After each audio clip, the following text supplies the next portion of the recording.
Miss Bel Mariano and Mr. Donnie Pangilinan may bagong pasabog patungkol sa estado ng kanilang relasyon ngayon. Lumabas nga sa maliang pagkakasira ni Anthony Pangilinan, ama ni Donnie, ng isang hard-earned heirloom.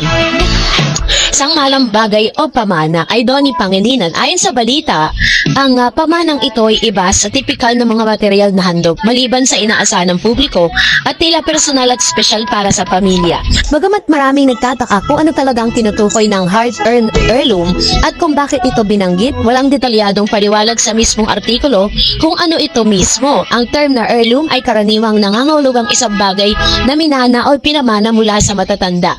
Ngunit payag ng ibinigay ni Anthony ay nagpapahiwatig ng item na ibinibigay niya kay Donnie at hindi basta-basta ito ay hard-earned na maaaring nangangahulugang isang bagay na mahirap makamit o pinaghirapan niya mismo. Kung iisipin, maaaring ito ay isang bagay na may sentimental o personal na halaga sa pamilya, isang alaala mula sa kanilang pinagmulan o isang bagay na sumasailalim sa mga pinagdaraanan na tagumpay ni Anthony sa buhay. Ang ganitong uri ng pamana hindi lamang basta material, kundi maaaring may malalim na aral o simbolismo. Isang paraan ni Anthony upang ipasa sa kanyang anak ang hindi lamang yaman, kundi pati na rin ang kahalaga ng pagpupunyagi at pagpapalaga sa mga bagay na hindi nasusukat sa pera o kasikatan. Para sa mga mauunawaan ng konteksto ng naturang balita, mahalagang balikan ang kung sino si Donnie Pangilinan sa kasalukuyang industriya ng showbiz.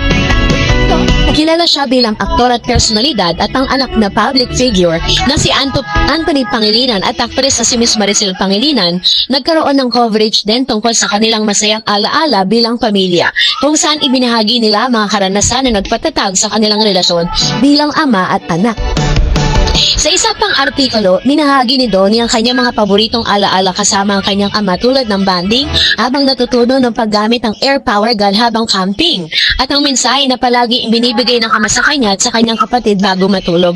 Kasunod din ito ay talaga namang nagbabiral ngayon ang ilan sa mga naging reaksyon din nitong si Miss Bel.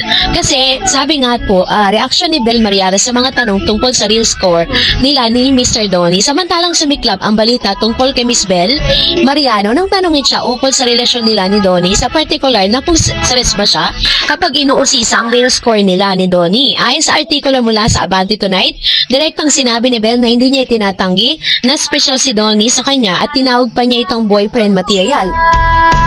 Narito ang ilan sa mga mahalagang punto mula sa nasabing panayam. Una, sabi niya, si Bel ay nagbayad ng paghanga. Sinabi ni Bel na hindi niya may kakaila ang paghanga niya kay Donnie na isang special sa kanyang buhay. Ito ay isang matapang at tapat na bayad na nagpapakita ng kanyang respeto at pagpapahalaga, hindi lamang bilang artista, kundi bilang isang taong may emosyon at hindi natatakot maging totoo sa kanyang nararamdaman. Number 2, sabi niya, hindi tinatanggi ang posibilidad ng romantic interest. Sa kabila ng mga intriga, tanong ng mga netizen tungkol sa kanilang relasyon, sinabi ni Bel na sa tingin niya ay boyfriend material si Donnie, sampahayag na maaaring nagbigay ng pag-asa sa maraming nilang tagahanga. Gayunpaman, hindi niya masyadong pinasok ang detalye ng tunay na kalagayan ng kanilang relasyon at mas pinili niyang maging cool, privado at may respeto sa kanyang espasyo bilang mga artista.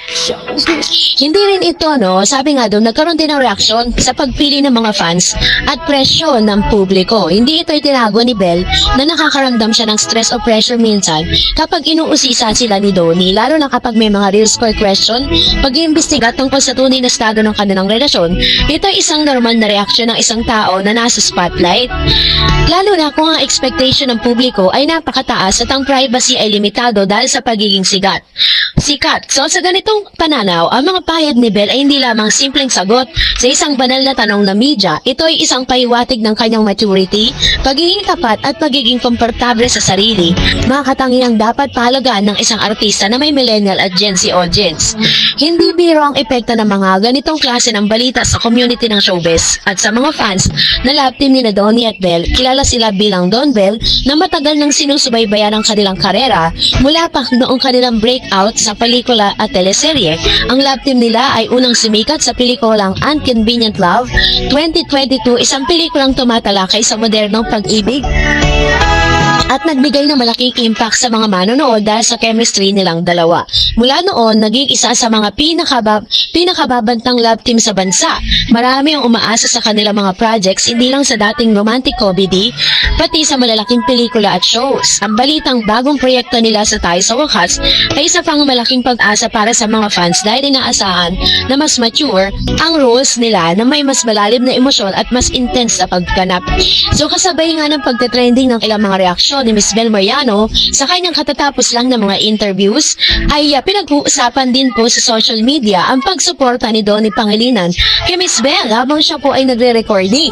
Pinapakita po dito ng video na ito na habang si Miss Bel ay kumakanta sa recording studio, ay naroon po si Kyle at saka si Donnie na sumasayaw para po i-inspire at mas lumakas ang loob at kiligin itong si Miss Bel, or pwede rin na kaya po sila nando doon dahil sila po ay nagre-recording ng bagong single kung saan kasama si Mr. Donnie, si Kyle at saka po yung isa niya pang friend. Meron pa siya ng isang friend na girl dyan na siya yung nagbibideo dito kay Donnie at saka kay Kyle. So tuwan-tuwa naman yung mga netizen kasi ito po yung pagpapakita ng malaking suporta ni Mr. Donnie Pangilinan para sa singing career ni Miss Bel Mariano dahil alam natin na naglabas po siya ng mga bagong single niya sa Spotify. Talaga namang tinatangkilik ito ng ilang mga fans ng Don Bel at ng mga fans ni Bel Mariano at ni Donnie. So pinapakita lang talaga dito na ganito katindi yung kung paano po sila magsuportahan. So sa mga online community naman tulad ng Reddit, nakikita ang malalim na discussion at reaksyon ng mga netizen tungkol sa kanila mula sa pagiging supportive hanggang sa mga slight tension kada may bagong balita. May mga netizen ang mahanga sa kanilang professionalism at personality at may iba namang nag-iisip ng mas critical tungkol sa mga dynamics sa love team, pagkakaibigan at spekulasyon na nauugnay sa personal nilang buhay. Ang mga ito ay nagpapakita ng reality na ang showbiz ay hindi lamang tungkol sa art at craft. Ito ay tungkol sa koneksyon ng mga artista sa kanilang audience, kung paano ito nakaka-apekto sa feelings at perception ng publiko, at kung paano na-express at nade-develop pa mga narrative ng mga fans. Minsan, may malaki pa kaysa mismong storya sa screen.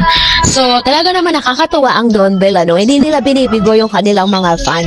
So, that's it for today. For more videos and updates, please don't forget to like and subscribe, and please don't forget to follow my Facebook page, Dareds TV, and Dareds channel. God bless everyone!